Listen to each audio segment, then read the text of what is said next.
What's up, guys? Mike here again, Sharp Investing.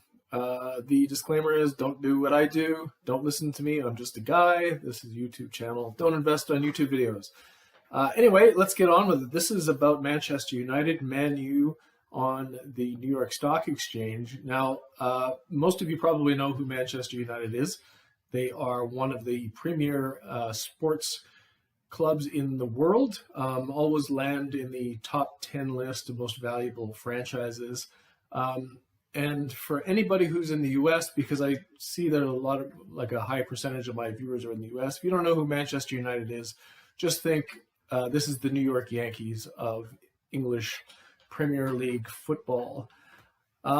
So what's going on with Manchester United? Now, this isn't a value investment. I'll just warn you right now. I'm going to pull up my notes here. But this is, usually I'm a value investor, but this is more of a gambling, let's say professional gambler type situation. It's a bit of a poker hand. So I'll explain that a bit later. But generally what's going on here is Manchester United is up for sale. So this is a special situation play. The owners of the club, the Glaziers, are trying to sell the club reportedly trying to sell it by the end of March 23 at a price of 6 to 7 billion pounds. Okay, so that would be a price of 45 to 52.50 USD. It's trading currently around $23, so there's a huge gap there. And if they got the price they wanted, this stock would obviously go up a lot. Now, there's a few problems with this, which I will explain. But I have taken a position here, and it's not a buy of the stock. I'm actually long the June $26 calls, and I'll explain my thinking on that a bit later. But just to get into the situation a little bit, so the Glaziers are trying to sell this business, this football club, and they're going to start, it looks like they're going to start taking offers in February, and there are already rumors to be some interested parties. So Sir Jim Ratcliffe seems to be one of the front runners. The Middle Eastern investors are always a player in this kind of deal, and there's a few other billionaires rumored to be interested as well. But the price is extremely high based on any kind of valuation metric. Actually, before we get into that, we'll just talk about some comps. So Chelsea, another Premier League team, which is not probably not as strong a brand as Manchester United. You know, if you're in the UK and that's wrong, let me know. But my understanding is that Manchester United is the sort of the top tier of that league, and then Chelsea would be one of the next most valuable. And so Chelsea earlier in 22 in May sold for 4.5 billion US, and that was in a fire sale situation. So they were owned by a Russian oligarch who had to dump the club, and they sold it very quickly at this quite high price. So that sort of sets some of the benchmark of what Manchester might be worth. Now, there is some difference in the market between now and then. Like, interest rates are quite a lot higher, so the cost of financing a deal is up quite a lot. I mean, we have U.S. interest rates pushing almost 5% now, which was not the case back in May. So as Buffett teaches us, interest rates are like gravity to asset prices, and so that might be a factor here.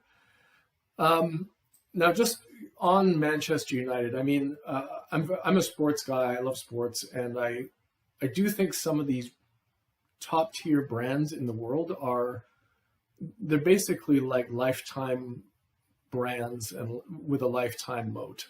If I'm looking, let's say, 50 years out from now, I think, clubs like Manchester United or AC Milan, or in the US, the LA Lakers, or Dallas Cowboys, New York Yankees, I think in 50 years, those are still very valuable brands and very valuable franchises, even if, let's say, management screws the teams up and makes them terrible for a while or whatever.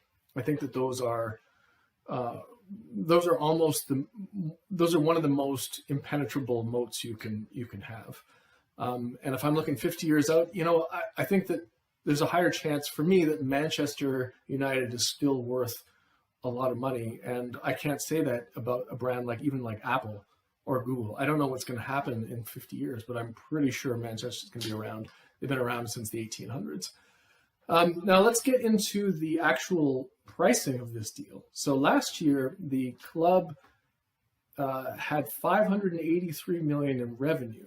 So if you contrast, that's more than they're asked. The ownership is asking more than 10 times revenue for this asset. They posted a loss of 150 million.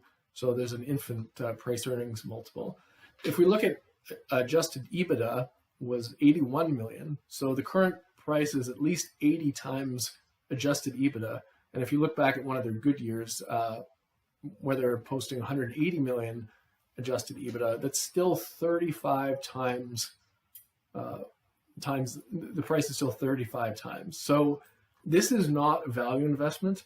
I have no interest in owning this stock at this price because it makes no sense to me to buy anything at that price, even if it is a lifetime brand moat. However, these kinds of sales typically go to very rich people with very long time horizons, and they act sort of as trophy assets, right? If you own these kind of businesses, own the Boston Red Sox, that's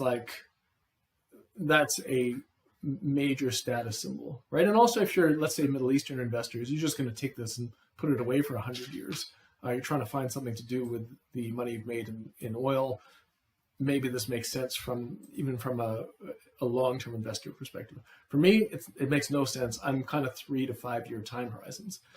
Okay, so what am I actually doing about this? Like I said, I bought some calls at $26 in June, and they cost me $2.10 per call. This is a small bet for me, very small, less than 1% of my assets. And so this is basically a punt for me. And now, I don't know if I've explained this before, but I used to play poker, and I'm sort of bringing that pot odds kind of mentality, this sort of professional gambler mathematics into this equation, right? So if we look at, well, let's explain pot odds for anybody who doesn't know how poker works. Basically, like as a simple example, let's say all the cards are out. It's just me and another player left on the table, and the pot is $80, and I have to spend $20 to call his bet, the other guy's bet, in order for us to both flip our cards over and figure out who won. Okay, so my pot odds are 20% here, or 5x, right? So I can put $20 in, and I stand to potentially 5x that bet. I'll get $100 from the full pot if I get it back, 80 plus my 20. On the other side, I can lose 100%.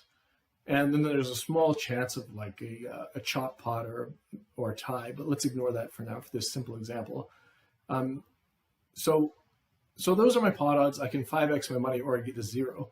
Then what it comes down to is me figuring out what are my chances of actually winning, right? So based on how the hand went, I think I probably got a 50% chance of winning this. I think he might have a better hand than me.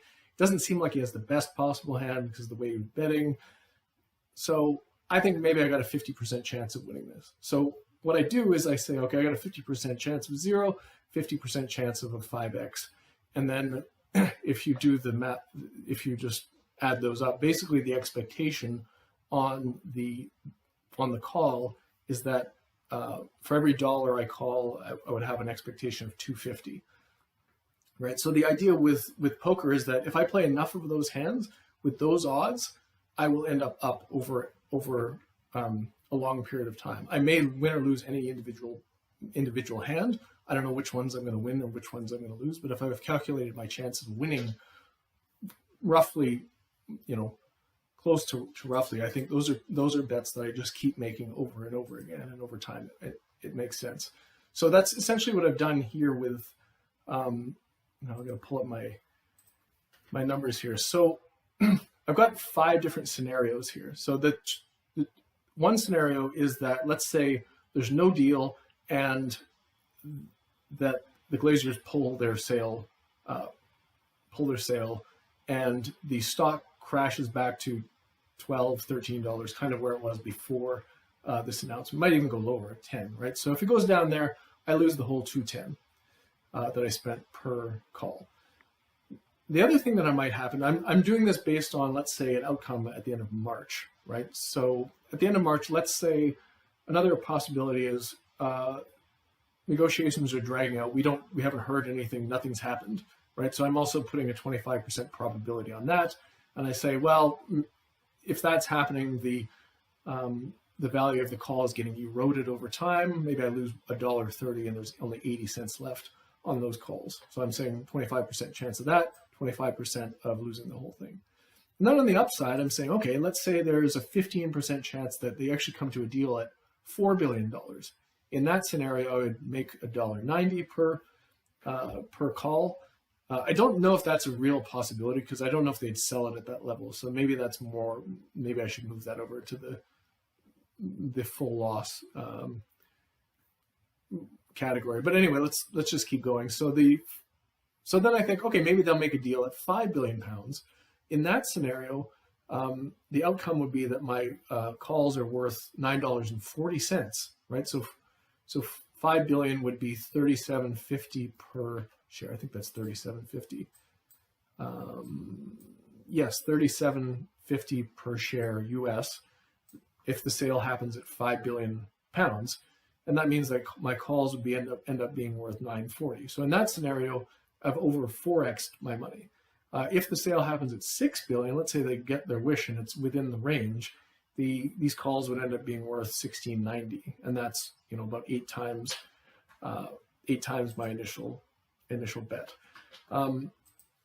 So those are sort of the outcomes possible. And then my expectation here was for every dollar I bet, my expectation here would be $3.85, right? So what I'm doing here is I'm essentially saying this is not just a one-off bet. Like if I get these kind of scenarios throughout my life and I do enough of them, these are good bets to make. Now I could lose this one 100% here. I'm not saying that I think that this particular one will work out, but I like these kind of bets.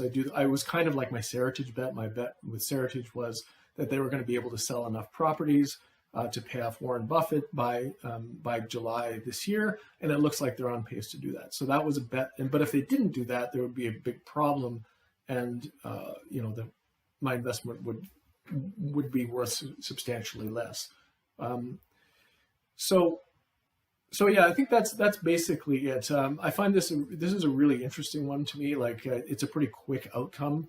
I'm going to find out if I win or lose pretty fast, and I'm prepared to lose the whole thing, and that's why the investment is small, or let's say the bet is small. It's under 1% of my assets, and yeah, who knows how this is going to turn out. I'm not saying this is going to work. I don't think you should follow me into this.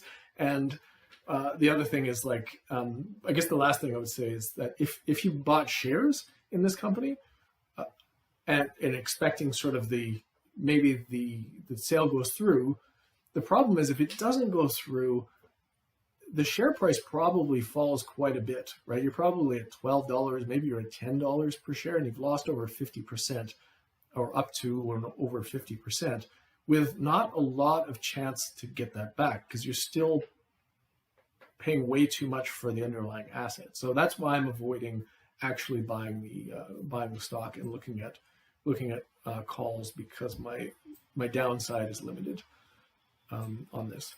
Anyway, that's it for this video. Hope you found that interesting. I really like these kind of scenarios, and because they're exciting, and it keeps me interested while I wait for the rest of my portfolio just to build businesses and do their 5-year thing. So anyway, thanks for watching, guys. We'll see you in the next video.